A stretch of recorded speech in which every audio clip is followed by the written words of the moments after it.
اللہ اکبر، ذرا تصور تو کرو، دولت کے نشے میں خدا کے غضب کو چیلنج کرنے والوں، جوانی کے نشے میں خدا کے غضب کو چیلنج کرنے والوں، اللہ کے غضب کو چیلنج کرنے والوں، سن لو کسی میں بھی اللہ کا عذاب برداشت کرنے کی طاقت نہیں ہے۔ میرا اللہ فرماتا ہے ان بطش ربک لشدید، تیرے رب کی پکڑ بڑی سخت ہے۔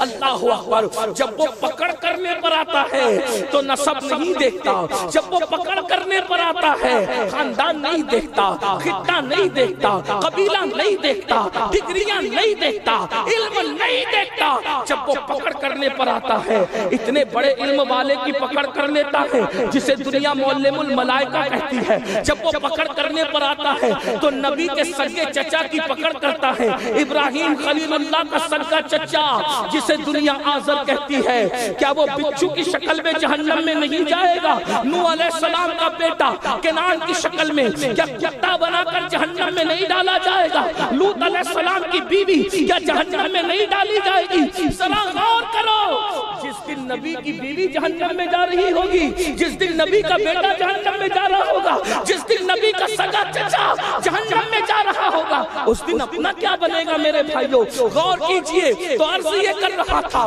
اللہ کے سچے رسول صادق و مصدوق مصطفیٰ کریم صلی اللہ علیہ وآلہ وسلم ارشاد فرماتے ہیں، اللہ اللہ یہ جہنمیوں پر، اللہ اکبر، جنہوں نے دنیا میں زنا کیا ہوگا، اللہ اکبر، وہ بھی شادی شدہ اور ان پر نصف عذاب ہوگا، پوری امت کے برابر نصف عذاب۔ اور دوسری بات، ان کی آنکھوں میں آگ کی سلاخیں پھیری جائے گی۔ اس حدیث کو فقیہ ابو اللیث سمرقندی رحمت اللہ علیہ اپنی کتاب میں لکھتے ہیں کہ زانیوں کی آنکھوں میں آگ کی سلاخیں ڈالی جائے گی۔ میں یہ نہیں کہہ رہا ہوں کہ اس جلسے میں بیٹھے ہوئے لوگ ایسے ہیں، لیکن نماز کی اہمیت کو سمجھانے کے لیے پہلے مجھے یہ تمہید پیش کرنی ہے کہ زنا کا وبال کیا ہے، تاکہ آپ کو سمجھ میں آئے کہ آپ کس عذاب کی طرف بڑھ رہے ہو، کس تباہی کی طرف بڑھ رہے ہو، کس بربادی کی طرف بڑھ رہے ہو۔ اللہ اکبر، زانیوں کی آنکھوں میں آگ کی سلاخیں ڈالی جائے گی۔ کس نے کہا؟ 14ویں صدی کے مولوی نے نہیں کہا، کس نے کہا؟ کسی جلسے کے نقیب نے نہیں کہا، کس نے کہا؟ کسی مقرر کی شعلہ بیانی کی یہ جولانیہ نہیں ہے، بلکہ یہ اس رسول کا فرمان ہے جس کی زبان پر خدا کا کلام بولتا ہے، وما ينطق عن الهوى ان هو الا وحی یوحی، زبان ان کی ہے، کلام خدا بند قدوس کا ہے۔ اللہ اکبر، میرے بھائیوں کبھی سوچا، میری بہنوں کبھی سوچا، اللہ کے رسول فرما رہے ہیں زنا کرنے والوں کی آنکھوں میں جہنم کی آگ کی سلاخیں ڈالی جائے گی۔ چھوٹا سا تنکا اگر آنکھ میں چلا جائے تو آنکھیں سوج جاتی ہے، آنکھیں لال لال ہو جاتی ہے۔ اپنی ہی پلک کا بال اگر آنکھ میں چلا جائے تو آنکھوں کا کیا حال ہوتا ہے؟ اللہ اکبر، بال اور تنکا تو بڑی چیز ہے، کبھی ہماری بہنیں، ہماری بیٹیاں، ہماری مائیں گھر میں پیاز کاٹتی ہے تو پیاز کے ننھے ننھے ذرات ہماری آنکھوں میں چلے جاتے ہیں تو آنکھوں سے آنسو نکل آتے ہیں۔ میرے بھائی تو اپنے آپ پہ رحم کر لو، میری بہنوں اپنے آپ پہ رحم کر لو۔ ہم میں سے کوئی بھی اللہ کا عذاب برداشت کرنے کی طاقت نہیں رکھتا، ہمارے جسم میں اتنی قوت نہیں ہے۔ اللہ اللہ، جب پیاز کے ننھے ننھے ذرات ہماری آنکھیں برداشت نہیں کر پاتی، لکڑیوں کا دھواں ہماری آنکھیں برداشت نہیں کر پاتی، تو جب ان آنکھوں کے اندر گندی فلمیں دیکھنے کی وجہ سے، عورتوں کو پاپ کی تکنے کی وجہ سے، آپ عورتوں کو پاپ کی نیت سے تکنے کی وجہ سے، یا عورتوں کو مردوں کو گندی نیت سے دیکھنے کی وجہ سے، گندی پکچریں دیکھنے کی وجہ سے، جب ان آنکھوں میں آگ کی سلاخیں ڈالی جائے گی، جہنم کی آگ بھری جائے گی، وہ آگ جو ہماری دنیا کی آگ سے 70 درجہ زیادہ تیز ہے، تیز۔ اللہ اکبر، اس وقت ہمارا کیا بنے گا؟ اسی پہ بس نہیں، میرے اور تمہارے تمہارے رسول فرماتے ہیں، سچے رسول صادق و مصدوق فرماتے ہیں، اللہ اکبر، زانیوں کے چہرے پر جہنم کی آگ رکھ کر کے بھڑکائی جائے گی۔ ہائے ہائے، ذرا غور کیجئے، امام فقی ابو اللہ سمرقندی اپنی کتاب میں حدیث لکھ رہے ہیں، کیا جہنمیوں زانیوں کے چہرے پر آگ رکھ کر کے دہکائی جائے گی۔ اگر حدیث میں یہ الفاظ نہیں آتے تو میں بیان نہیں کرتا، صرف چہرے پہ نہیں، میرے تمہارے نبی نے فرمایا زانیوں کی شرمگاہوں پر بھی آگ جہنم کی دہکائی جائے گی۔ اسی پہ بس نہیں، میرے رسول نے فرمایا جہنم کی آگ کا بنایا ہوا کرتا زانیوں کو پہنایا جائے گا، زانیوں کو پہنایا جائے گا۔ اللہ اکبر، آقا فرماتے ہیں اس کرتے میں اتنی حرارت ہوگی، وہ کرتا اتنا تیز و ترار ہوگا کہ اگر دنیا کے کسی پہاڑ پہ رکھ دیا جائے تو پہاڑ جل کر کے ریزہ ہو جائے۔ ایسا جہنم کی آگ کا بنا ہوا کرتا جہنمیوں کو پہنایا جائے گا۔ آقا فرماتے ہیں اس کے دونوں ہاتھوں کو اس کی گردن سے جہنم کی آگ کی بنی ہوئی زنجیر سے باندھ دیا جائے گا، اس کے پیروں میں جہنم کی آگ کی بیڑیاں ڈال دی جائے گی، جہنم کی جوتیاں آگ کی بنی ہوئی پہنائی جائے گی۔ وہ کہے گا حضرت مالک سے، جہنمی کہے گا مجھ پہ رحم کرو، مجھ پہ رحم کرو، مجھ پہ رحم کرو، تو حضرت مالک کہیں گے ظالم، جس پہ اللہ رحم نہیں کرتا اس پہ میں کیسے رحم کر سکتا، جس پر اللہ کی قہر کی نظر ہے میں اس پہ کیسے رحم کر سکتا ہوں۔ یہ میں نے مختصر زانیوں کا عذاب بیان کیا۔ اب سننا، وہ عورت کہتی ہے کہ میں نے زنا کیا، منہ کالا کیا، زنا کیا، پھر کہتی ہے موسیٰ یہی گناہ نہیں کیا بلکہ اس سے جب میرے شکم میں بچہ آیا تو میں نے بچے کو جنم دیا، اور بچے کو جنم دے کر پھر اس ننھے سے بے گناہ بچے کو میں نے قتل کر دیا، قتل کر دیا اس بچے کو میں نے۔ پہلے تو زنا اتنا بڑا جرم، اس کے بعد قتل، اب قتل کیا ہے اس کو بھی سن لو۔ میرے آقا فرماتے ہیں صلی اللہ علیہ وآلہ وسلم، جس نے کسی بے گناہ کو قتل کیا تو جس اوزار سے قتل کیا جہنم میں طویل عرصے تک اس کو اسی اوزار سے فرشتے قتل کریں گے۔ جیسے کسی نے کسی کو چھرا بھونک دیا تو قیامت میں بہت دیر تک اور بہت طویل عرصے تک اس کے پیٹ پہ چھرا بھوگا جائے گا کہ تو نے اللہ کے بندے کو قتل کیا تھا۔ کسی نے گردن کاٹی تو جہنم میں فرشتے اس کی گردن ہمیشہ کاٹتے رہیں گے۔ کسی کو پھانسی پہ چڑھا دیا تو فرشتے اس کو آگ کی پھانسی پہ چڑھاتے رہیں گے۔ اسی طرح زہر پلایا تو جہنم کا زہر اس کو پلایا جائے گا، تو نے اللہ کے بندے کو اسی طرح قتل کیا تھا۔ اور ایک بات آپ کو بتاؤں، یہ بھی موجود ہے کہ جس نے ایک انسان کو قتل کیا اس نے سارے انسانوں کو قتل کیا، اور جس نے ایک انسان کی جان بچائی اس نے سارے انسانوں کی جان بچائی۔ قتل کتنا بڑا گناہ ہے۔ فرمایا گیا قاتل جنت کی خوشبو بھی نہیں سونگھ سکتا جبکہ جنت کی خوشبو 500 سال کے فاصلے سے آتی ہے۔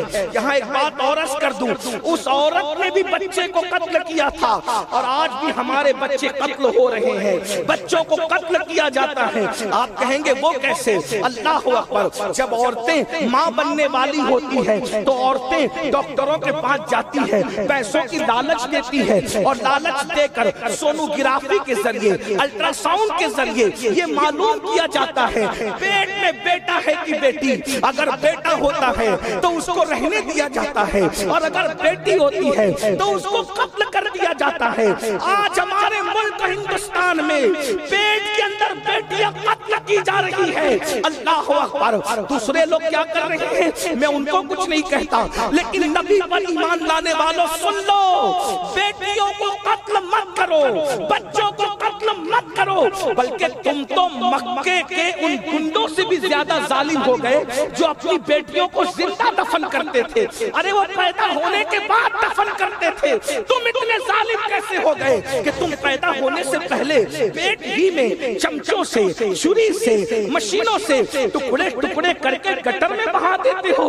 وہ کم سے کم بیٹیوں کو قبر تو دیتے تھے، تم تو بیٹیوں کو قبر بھی نہیں دیتے۔ یہ غلطی مت کرنا، قاتل مت بننا، ورنہ یاد رکھنا جنت کی خوشبو بھی تمہیں نصیب نہیں ہوگی۔ ہوگی. اور بہنوں سے کہتا ہوں تم بیٹیوں سے نفرت کیوں کر رہی ہو؟ کبھی تم نے سوچا اگر تمہاری ماں بھی یہی فیصلہ کر لیتی اور تمہیں کاٹ کر کے گرا دیتی تو کیا تمہیں جینے کا شعور ملتا؟ تم زندہ رہتی. اور رہی بات یاد رکھنا بیٹیوں سے نفرت کرنے والوں کان کھول کے سن لو, اللہ کے رسول فرماتے ہیں بیٹیوں سے نفرت مت کرو. میں محمد بیٹیوں کا باپ بنا کر بھیجا گیا ہوں, بیٹی کا باپ, اور میں محمد جنت میں اتنے قریب ہو گئے جیسے یہ دو انگلیاں.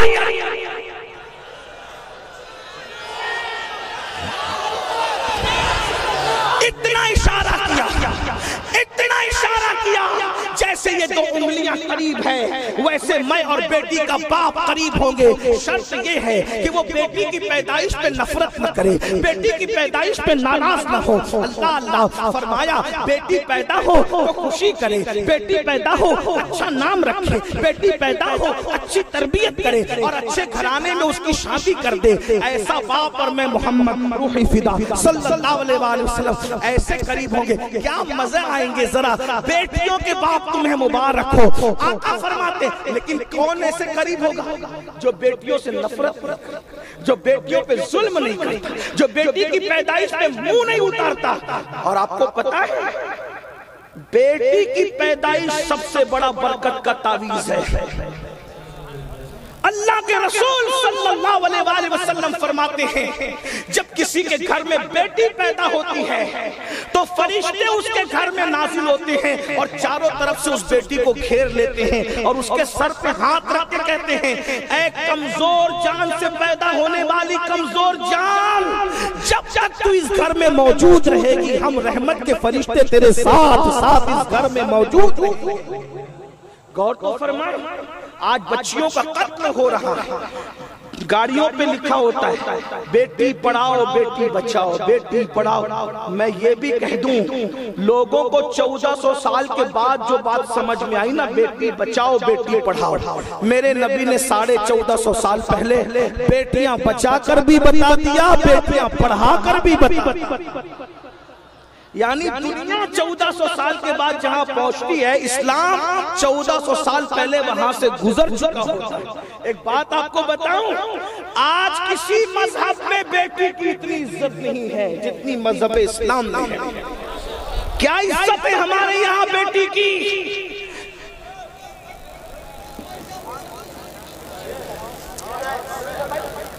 کوئی بات آپ لوگ بھی کچھ نہیں کہیں, ٹھیک ٹھیک چپ رہیں. کتنی اچھی محفل سجی تھی نا. ہاں ایک دوسرے کو کہو کہ تو ٹائم چلا جائے گا کیونکہ حضرت قائد تشریف لائیں گے, میں اپنی گفتگو ختم کر دوں گا. وہی بہت اچھا سن رہے ہیں سب لوگ ماشاءاللہ. مخدوم صاحب کے پڑوس میں رہتے ہیں, اس کا اثر ہے, بہت اچھا سن رہے ہیں.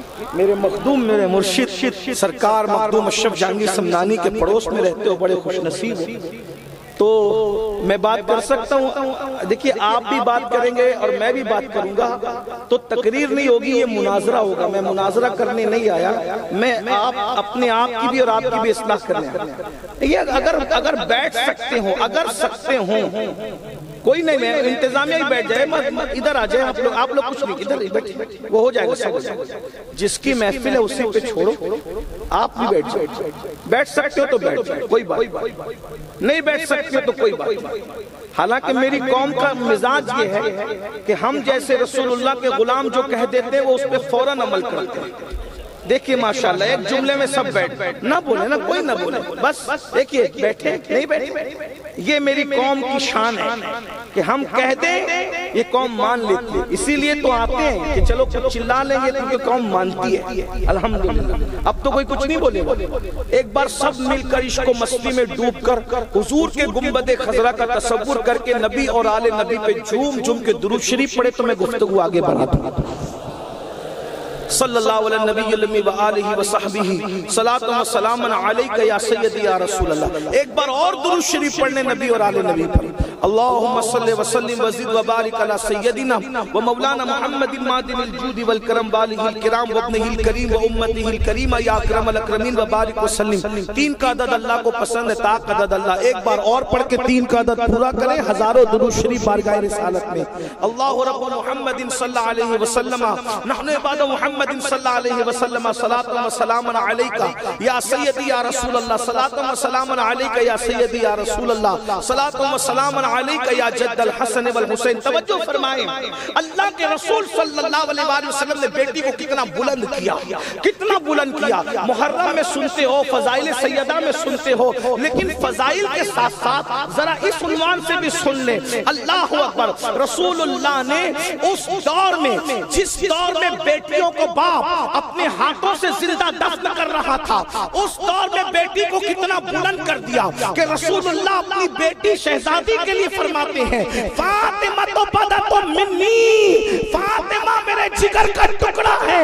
اور اللہ اکبر، وہ رسول جس کے لیے پوری کائنات اٹھ کر کے کھڑی ہوتی ہے، فرشتے کھڑے ہو میرے نبی کے لیے، اقصا میں انبیاء کھڑے ہو میرے نبی کے لیے، صحابہ کھڑے ہو میرے نبی کے لیے، سب کھڑے ہو میرے نبی کے لیے. لیکن جب نبی کی شہزادی آتی ہے تو نبی ان کے لیے اٹھ کر کے کھڑے ہو جاتے ہیں اور پیشانی چوم کر کہتے ہیں فدا کے امی وابی یا فاطمہ، فاطمہ تجھ پر میرے ماں باپ قربان ہو جائے. کسی مذہب کی یہ تعلیم ہے کہ بیٹی کے لیے باپ اٹھ کر کے کھڑا ہو؟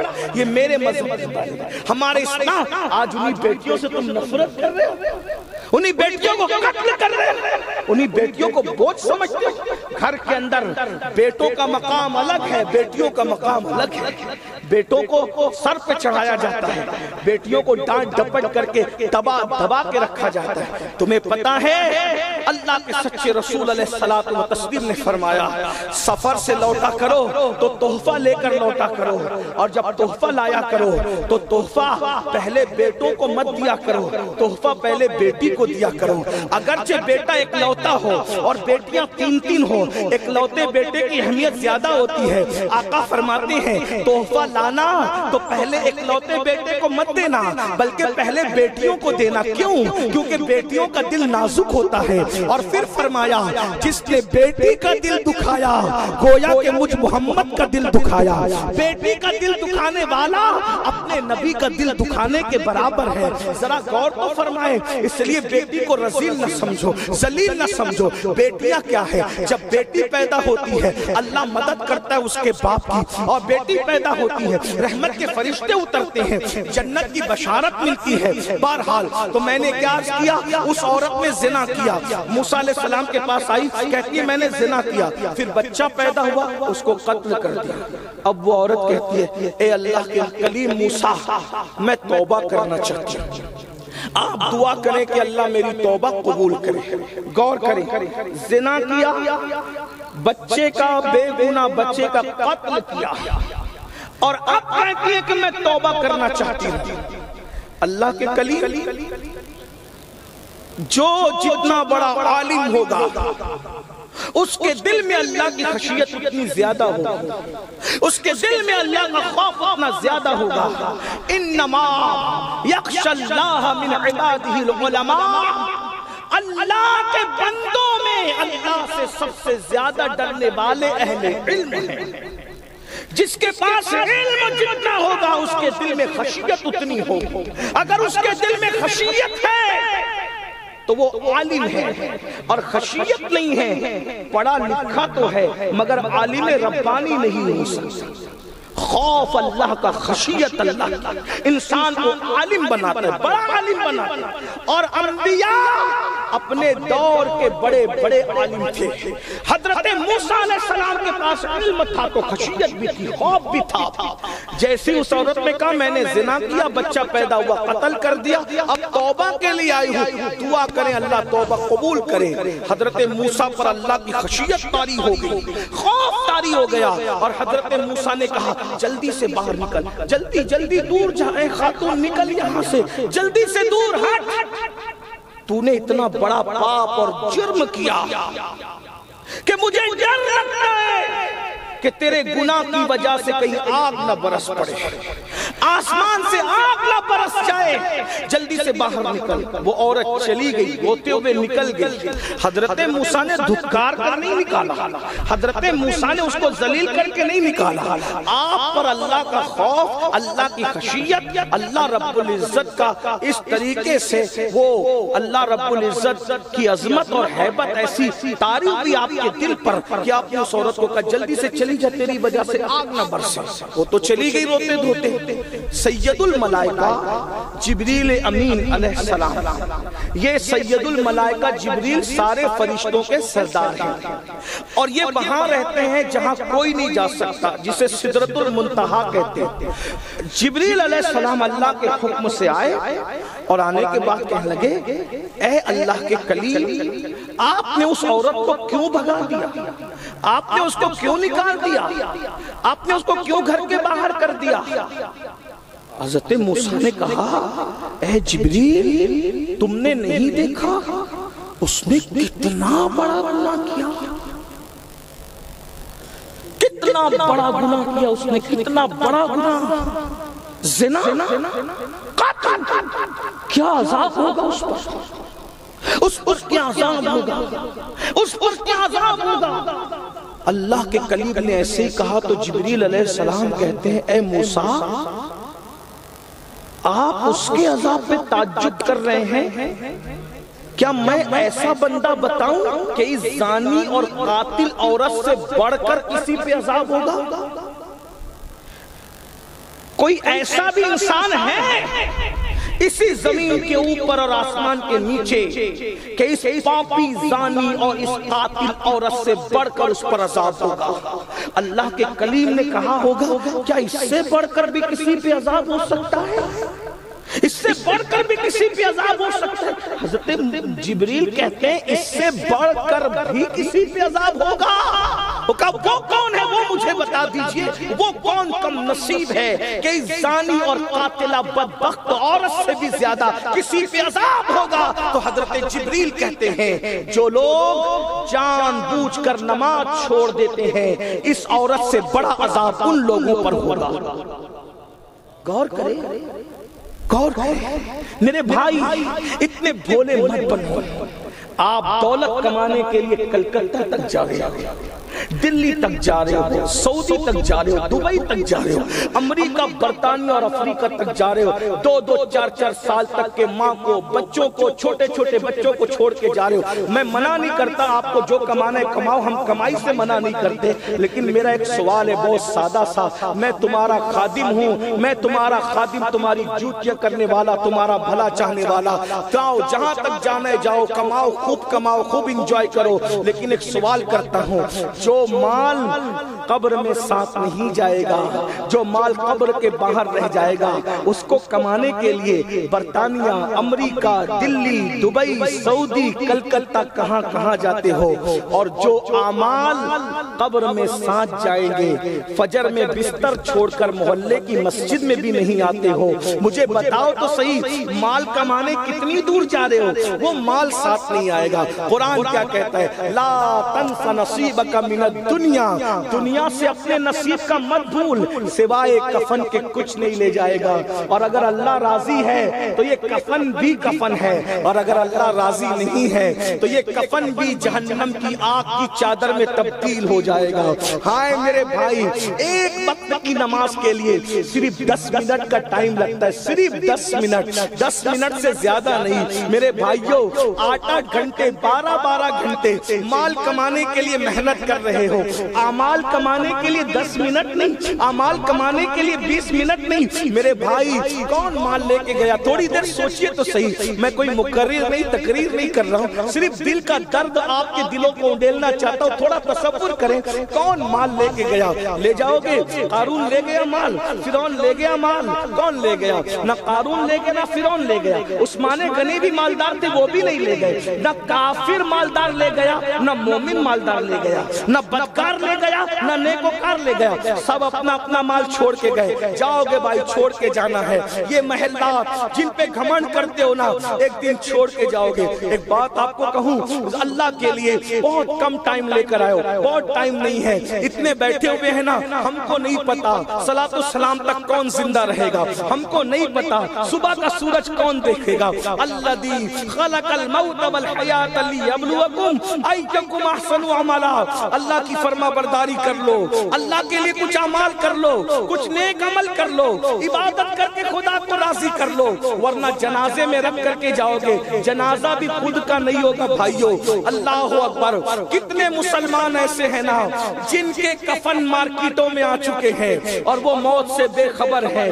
کتنے لوگ ایسے ہیں نا ٹیلروں کے یہاں ناپ دے کر کے کپڑے سلوا چکے ہیں، لیکن خبر بھی ہے وہ سلے ہوئے کپڑے تم نہیں بلکہ کوئی اور پہنے گا۔ اللہ اکبر۔ میں اپنی بہنوں سے بھی کہتا ہوں، نماز کے معاملے میں عورتیں بہت کمزور ہے۔ مولانا کیا کرے، کھانا پکانا ہے، بچے ہیں، سب دیکھنا داکھنا ہے، ہم کہاں سے ٹائم لائیں؟ میں نے کہا میری بہن تجھے بہت بہانے آتے ہیں، اگر 10 منٹ کا ٹائم نماز کے لیے نہیں ہے تو سیریل دیکھنے ٹائم کہاں سے ملتا، غیبت کرنے ٹائم کہاں سے ملتا، پڑوسن کے ساتھ بیٹھ کر کے ساس اور ننند کی غیبت کرنے کے لیے ٹائم کہاں سے ملتا، پڑوسنوں کے ساتھ بیٹھنے کے لیے اپنی بھابھیوں کی غیبت کرنے کے لیے ٹائم کہاں سے؟ تمہیں غیبت کرنے کے لیے ٹائم ہے؟ کون سی غیبت؟ الغیبت واشد من الزنا، غیبت زنا سے بھی بری چیز ہے۔ اللہ اکبر۔ غیبت کرنے والا اپنے مرے ہوئے بھائی کا گوشت کھانے والے کے برابر ہے۔ جنہوں نے دنیا میں غیبت کی ہوگی ان کو ان کے مردار بھائی کا گوشت دیا جائے گا، کھا اس کو کھا۔ دنیا میں لوگوں کی غیبت کرتی تھی نہ کھا، دنیا میں غیبت کرتا تھا نہ کھا۔ یہ حال ہے۔ ٹائم عبادت کے لیے نہیں، غیبت کے لیے، ٹائم عبادت کے لیے، چگلی کے لیے، ٹائم عبادت کے لیے سریت 10 منٹ کا ٹائم لگتا ہے۔ 10 منٹ اللہ کے لیے 10 منٹ نہیں نکال سکتے۔ جس اللہ نے سب کچھ دیا، یہ ٹائم کس نے پیدا کیا؟ اللہ نے۔ یہ دولت کس نے دیا؟ اللہ نے۔ یہ مال کس نے دیا؟ اللہ نے۔ زیورات میں گم ہو، عبادت کے لیے ٹائم نہیں نکال، پیشاب کر دیتے، یہ کر دیتے۔ میں آپ کو بتاؤں تمہارے کتنے بچے، میری بہنیں اس لیے کھل کے بات کر رہا ہوں، مجھے یقین ہے برا نہیں مانی، ایک بچے سے دوسرے بچے کے درمیان کم سے کم 2 سال کا گیپ ہوتا ہے، کم سے کم، اور اگر بہت کم گیپ ہو تو 1 سال کا ہوتا ہے۔ سیدہ فاطمہ کو 2 شہزادوں کے درمیان صرف 6 سے 7 مہینے کا گیپ ہے، بس اتنا سا گیپ۔ اور 5 سے 6 سال کے اندر شادی کے بعد 15 سال کی عمر میں شادی ہوئی، 21 سال کی عمر میں آتے آتے 5 بچوں کی ماں بن گئی، 3 بیٹے 2 بیٹے، ایک بیٹے وصال کر گئے، 4 بچے آپ کے حیات میں، اور 4 بچوں میں مصروفیت کیا تھی سیدہ کی، وہ میری بہن کو سنانا چاہتا ہوں۔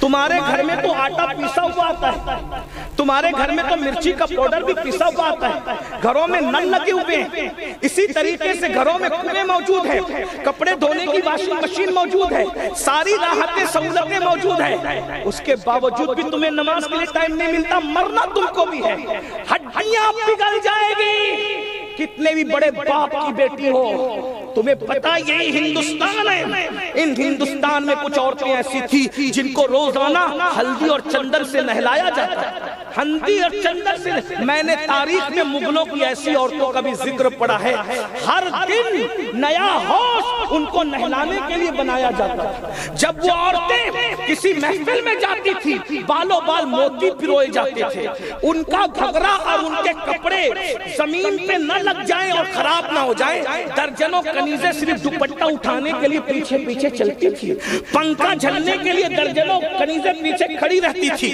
جاؤ جن کے لیے نئے حوض بنے تھے، ہلدی چندن سے جن کو نہلایا گیا، جن کو بالوں بال موتی پرایا گیا، کیا آج ان کی قبریں بھی موجود ہیں؟ اور اگر قبر ہے تو کون فاتحہ پڑھنے والا ہے، کون نام لینے والا ہے؟ اللہ اکبر۔ جو روزانہ 4-4 5-5 مرتبہ پیٹ بھر کے کھاتی تھی اللہ کو بھول کر، ان عورتوں کی قبروں کے نشان مٹ گئے، ہڈیاں پگھل گئی۔ اللہ اکبر۔ کوئی نام لینے والا نہیں مگر وہ سیدہ فاطمہ، 3 مہینے تک جس کے گھر میں چولہا نہیں جلتا تھا، آج بھی جمعہ کا خطیب جب منبر پہ سیدہ کا نام نہ لے لے اس وقت تک خطبے کو مکمل نہیں۔ میں اپنی بہنوں سے پوچھتا ہوں، نعرہ تکبیر،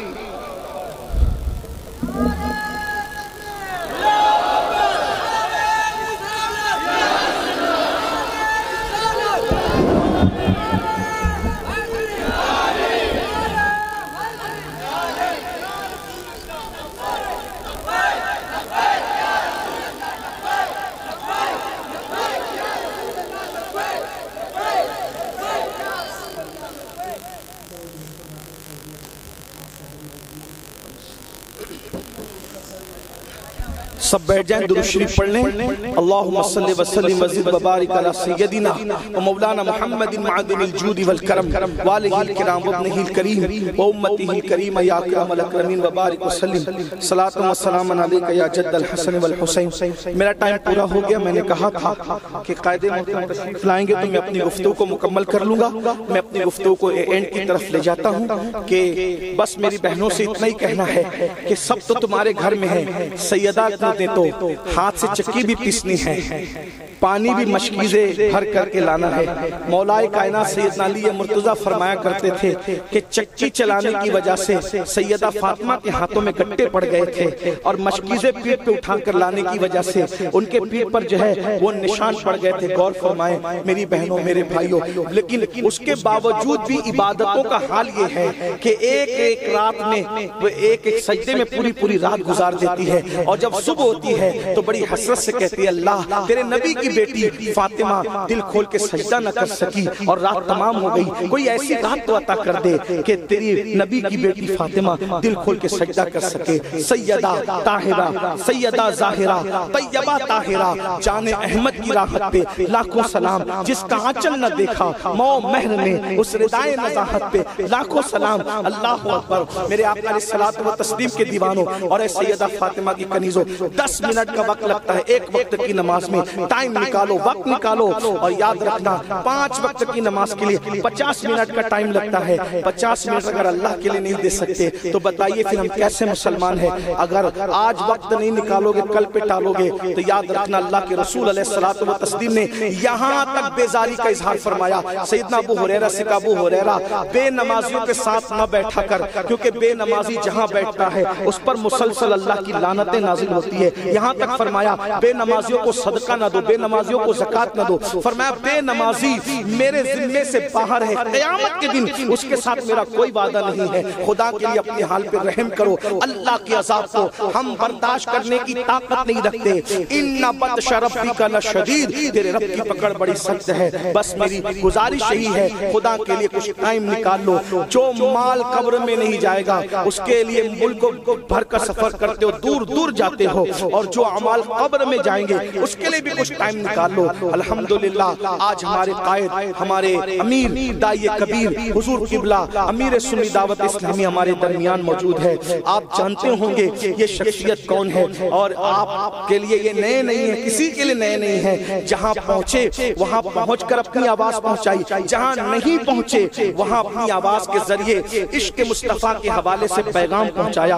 الحمدللہ دنیا کے بیشتر بر اعظموں میں کہیں پہنچ کر، کہیں اپنی تحریر پہنچا کر، کہیں اپنی آواز پہنچا کر اس مرد قلندر نے عشق رسول کے حوالے سے وہ انقلاب پیدا کیا ہے کہ الحمدللہ آج یہ کیفیت ہے۔ وہ لڑکے، وہ جوان جو نائٹ کلبوں میں، جو آوارہ گردی میں، حتیٰ کہ جو لڑکے ٹوپیاں پہننے سے شرماتے تھے، اس مرد قلندر کی گفتگو کو سن کر ان کے سروں پر امامے ہیں، اماموں کی فصل بہار ہے، عشق مصطفیٰ کا چراغ دلوں کے اندر روشن ہے۔ آج ایسی شخصیت آپ کی بستی میں آئی ہے، کئی کتابوں کے مصنف ہیں، اور ہم لوگ بھی جو ٹوٹی پھوٹی آپ کی خدمت کرتے ہیں، میں خود الحمدللہ جو بھی میں ٹوٹی پھوٹی آپ کی خدمت کر رہا ہوں، اگر میری تربیت میں کلیدی رول کسی کا رہا ہے، کلیدی رول اگر کسی کا ہے تو یہ اسی مرد قلندر کا ہے۔ انہی کی صحبت میں بیٹھ کر زانوِ تلمس طے کر کے ہم نے آپ کی ٹوٹی پھوٹی خدمت کرنے کا شعور حاصل کیا ہے۔ اللہ ہمارے امیر کو، ہمارے قائد کو عمر نو عطا فرمائے۔ میری گزارش ہے آپ سنی دعوت اسلامی سے جڑیے، سنی دعوت اسلامی شخصیت پرستی کی تحریک نہیں ہے. سنی دعوت اسلامی کا ایک ہی مشن ہے، بھٹکے ہوئے آہو کو پھر سوئے حرم لے چل. ہم چاہتے ہیں میری قوم کو کل بھی کامیابی ملی تھی عشق مصطفیٰ کی بنیاد پر، محبت رسول کی بنیاد پر، اور آج بھی کامیابی ملے گی عشق مصطفیٰ کی بنیاد پر. سنی دعوت اسلامی احیاء عشق رسول کی تحریک ہے. دلوں کے اندر جو چنگاری ہے عشق مصطفیٰ کی، اس کو شعلہ جوال بنایا جائے. سنی دعوت اسلامی کا مقصد یہ ہے سنتوں کو پھر سے زندہ کیا جائے، پھر سے تجدید وفا کی جائے. فکر رضا کے سائے میں وہی محبتوں کا پیغام دیا جائے.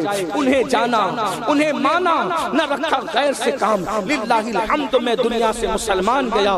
یہاں پر بھی ماشاءاللہ اکبر پور کے علاقے میں ہفتہ واری اجتماع شروع ہو چکا ہے اکبر پور میں. اور اسی طرح سے ہم یہ چاہتے ہیں آس پاس سے، گرد نواح سے، آپ جہاں سے بھی تشریف لائے ہیں، آپ سنی دعوت اسلامی سے جڑیے، تحریک کے رکن بنیے، اپنی بستیوں میں اجتماع کا آغاز کیجئے، ہمارے مبلغین سے رابطہ کیجئے، تعلق قائم کیجئے، اور آپ بھی دین کے دائی بنے. اگر جوانی کو صحیح طور پر انجوائے کرنا چاہتے ہو تو سنی دعوت اسلامی کی تحریک سے جڑ جاؤ. پتہ چلے گا گناہ کے اندر جو ہے عزت نہیں ہے، اگر عزت ہے تو مصطفیٰ جان رحمت کی غلامی میں عزت ہے. آؤ پھر مدینہ منورہ کی طرف پیچھے چلتے ہیں. جن کو ترقی کرنا ہے آج وہ آگے جائیں، اور ہمیں ترقی کرنا ہے تو ہم پیچھے گنبد خضرا کی طرف آئیں. اس لیے کہ حضور کے قدموں میں عزت ہے، حضور کے قدموں میں راحت ہے، حضور کے قدموں میں عروج ہے. اقبال نے کہا تھا ہو نہ یہ پھول تو بلبل کا ترنم بھی نہ ہو، چمن دہر میں کلیوں کا تبسم بھی نہ ہو نہ ساقی تو پھر میں بھی نہ ہو، خم بھی نہ ہو. خیمہ افلاک کا استادہ اسی نام سے ہے، بزم ہستی تپش آمادہ اسی نام سے ہے. قوت عشق سے ہر پست کو بالا کر دے، دہر میں اس نے محمد سے اجالا کر دے. کی محمد سے وفا تو نے تو ہم تیرے ہیں، کی محمد سے وفا تو نے تو ہم تیرے ہیں، کی محمد سے وفا تو نے تو ہم تیرے ہیں. ارے یہ جہاں چیز ہے کیا لوح و قلم تیرے ہیں، یہ جہاں چیز ہے کیا لوح و قلم تیرے ہیں. آؤ حضور سے وفا کریں، حضور سے محبت کریں. سنی دعوت اسلامی کا یہی پیغام ہے. امید کرتا ہوں تحریک سے جڑنے کی ایک شکل یہ بھی ہے کہ اگر آپ ابھی تک کسی پیر کے ہاتھ میں ہاتھ دے کر مرید نہ ہوئے ہوں تو ہمارے قائد، ہمارے امیر سلسلے عالیہ قادریہ برکاتیہ کے شیخ طریقت بھی ہیں. آپ اخیر تک رکیے، بیان سنیے، اور اس کے بعد بیان سن کر کے پھر آخری میں حضرت انشاءاللہ آپ کو، بھائیوں کو، بہنوں کو جو چاہیں گے، کوئی زبردستی نہیں ہے. اگر آپ کا دل چاہتا ہو تو آپ بیعت کریں، اس طرح بھی آپ جا سکتے ہیں انشاءاللہ، اور اس کی برکتیں آپ کو نصیب ہوگی.